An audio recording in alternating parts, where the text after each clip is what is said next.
Okay, so yung mga sangkay. Oras natin, alas 3 na eksakto. Alas 3 ng hapon. Bali, may booking na tayo mga sangkay. Kalalabas lang natin. Bali, papunta to ng Makati. Dalawa yung booking natin ito. Papunta ng Makati. Itong 180, ito yon, tatlong plastic. Malalaki.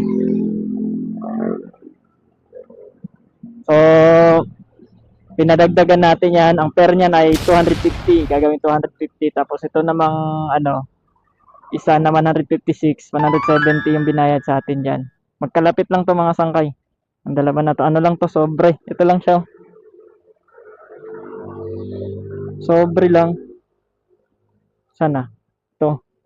Uy, nalukot pa. Ito lang siya, sobre. Diyan lang siya. Yan, para safety, di ba? So, yun yung booking natin ngayon mga sangkay. Dalawa lang. Kinuha ko. Pwede na siguro to. Para kababa. Ayusin ko lang. Ayun, yan. Lagayan ng tape. So, yun mga sangkay. Yun yung booking natin, dalawa.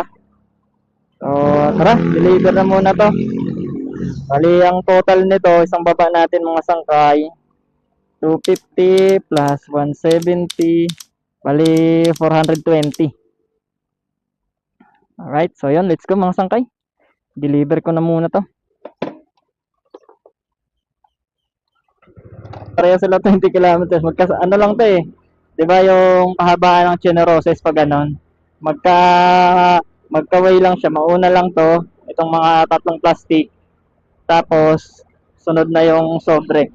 Yung sobre mga sangkay, sinabihan naman tayo ni ma'am na okay lang daw kahit sabayan pa natin yun. No problem. Basta alas 5 daw dapat nandun. Ma-receive na. So wala pa namang alas 5 to, marireceive na to. Alas 4 nga lang, nandun na tayo. Ganda oh. Alas 4 pa nga lang, nandun na tayo eh. Siguro mga mahaba na yung 4:30, marireceive na to yung sobre.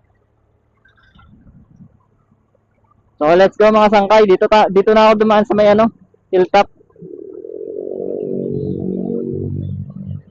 Dire-diretso na rin naman to papunta dun.